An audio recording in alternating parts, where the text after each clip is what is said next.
Hello, all you crypto people, and we have some exciting but maybe not great news for you. Monero might have actually been cracked, the privacy code. How do we know? Well, it seems to have been tracked by Finnish authorities. So Finland's National Bureau of Investigation, or Finland's FBI basically, reportedly traced Monero transactions in connection with a criminal trial of Julius Alexantieri, Kivamaki, and the Vestamo hack. I don't really know too much about this hack, but it was obviously a breach.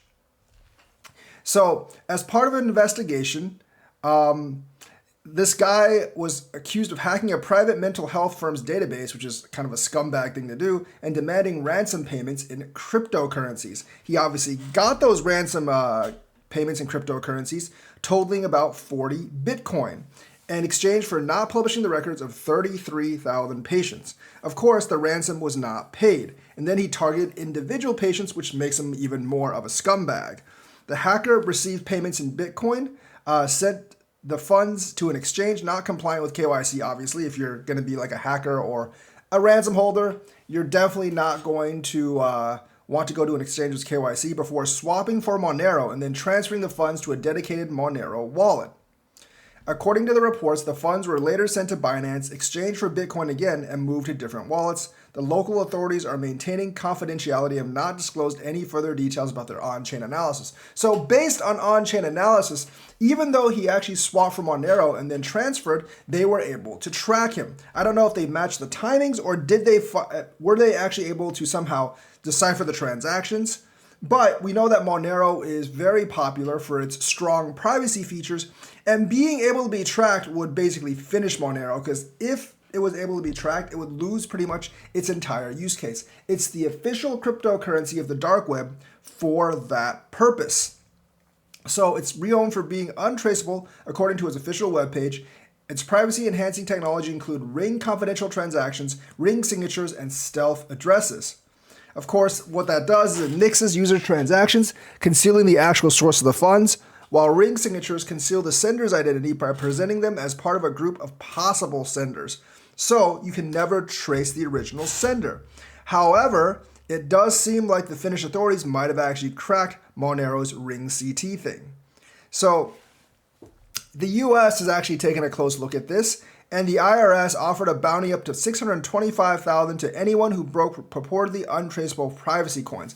And the bounty might actually be higher for Monero, and I think other countries have offered the same thing. So in 2019, head of France National Assembly Finance Committee, Eric Worth, proposed a ban on anonymous cryptocurrencies, and I don't think that actually went through. I do think there's been like a bounty out on Monero's head for a while, and maybe someone did actually crack it and they just didn't tell us. Could be from Europe, could be from the United States, but it is unsettling probably to many Monero users, because a lot of people do actually use Monero for illicit activity, that the Finnish authorities were able to track the transactions using whatever on-chain techniques they were actually using. Can't really say what they were using, they don't tell us, but they were able to track and hound down these kind of transactions. They can probably block the funds and maybe even arrest the person. So if you're a Monero fan, this is not good news for you. As for me, I don't really use Monero, so it's not really my concern.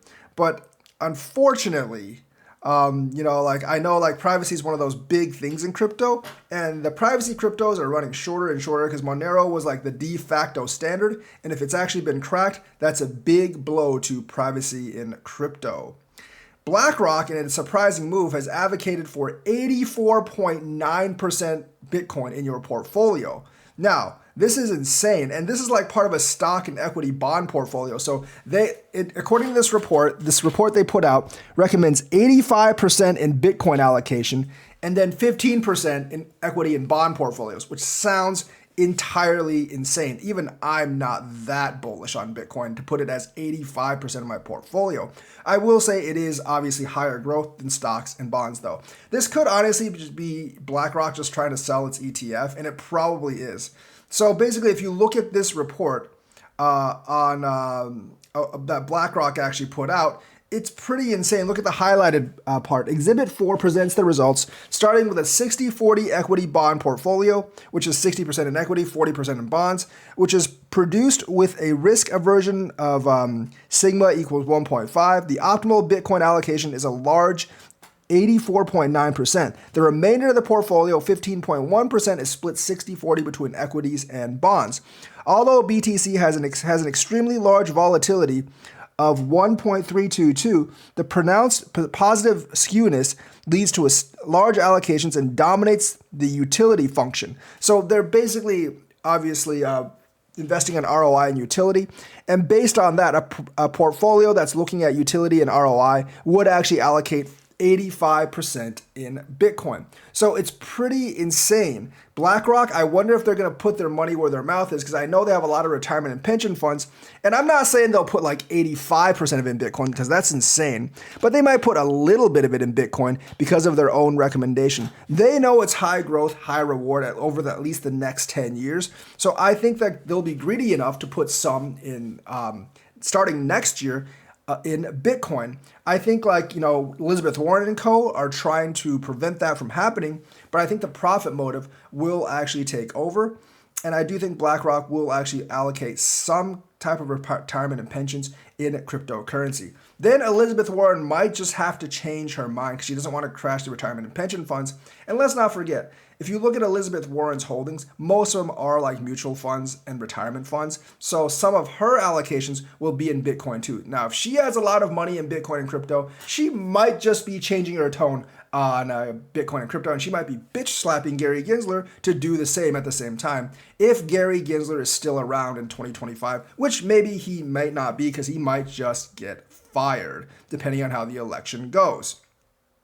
Notably, the BlackRock researchers analyzed Bitcoin's performance and returns from July 2010 to December 2021, which is 11 years. They found that Bitcoin exhibited considerable volatility of 132% per year. Specifically, the asset displayed positive skewness when expressed in terms of continuous compounded returns. Obviously, graph goes up when you take a look at the 11-year stretch. And BlackRock probably realizes that it's going to do that for some amount of time in the future. So they're going to advocate large amounts in Bitcoin for ROI interested funds. So I think this is a very good report for Bitcoin from BlackRock. They are getting more and more and more Bitcoin friendly as time goes on.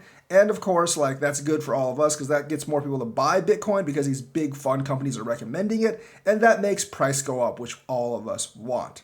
In other hilarious news, a hacker gained control of Algorand's CEO account, and then he mocked the CEO. That's the kind of pettiness I like to see in crypto. That's what people are looking for when they look for drama. Of course, Algorand is still trying to recover from its dying of its DeFi, and this probably does not help it.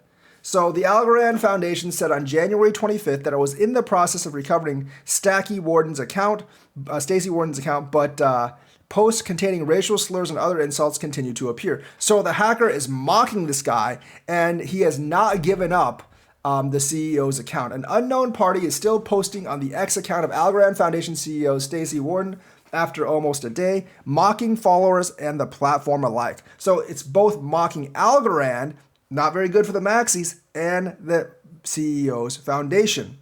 So he is still active in social media with the CEO's account. Look at what he's actually posting. I'm not going to say this because I don't really want to get banned on YouTube, but look at what he's using the CEO's account to actually post.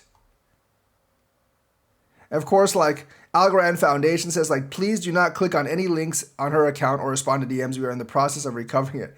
And that is hilarious. I think the hacker's activities aren't really trying to fish people. I think he's just trying to mock the CEO just to be petty. He must really not like Algorand or the CEO. So basically, most of the hackers' activities using the compromised account attack Warden personally by changing her profile to claim she drained 6 figures from my customers and gaslit them into thinking it was a hack. So obviously he's accusing the CEO of doing some really shady stuff. I'm really not going to, I'm honestly really not going to comment on whether that's true or not, but I find this hack really hilarious. Hilarious because he's not actually stealing money or trying to fish people, but he is just trying to mock the CEO. So there we go. There we go. Unpopular opinion: Stacy Hacker would make a better CEO for the Algorand Foundation. So other I think other crypto personalities are pouring in on the criticism too. They're saying like the Stacy's new personality would actually be a better CEO than the old personality. Of course, a bunch of like racist slurs and stuff. I mean, I don't think most people find that funny, but I just find it funny that he just using the CEO's account to mock the CEO and Algorand Foundation altogether. Not a very good look for Algorand. So that's the news for today. Let me know what you think. Like and subscribe. Hit that bell notifications button. Thank you and have a nice day.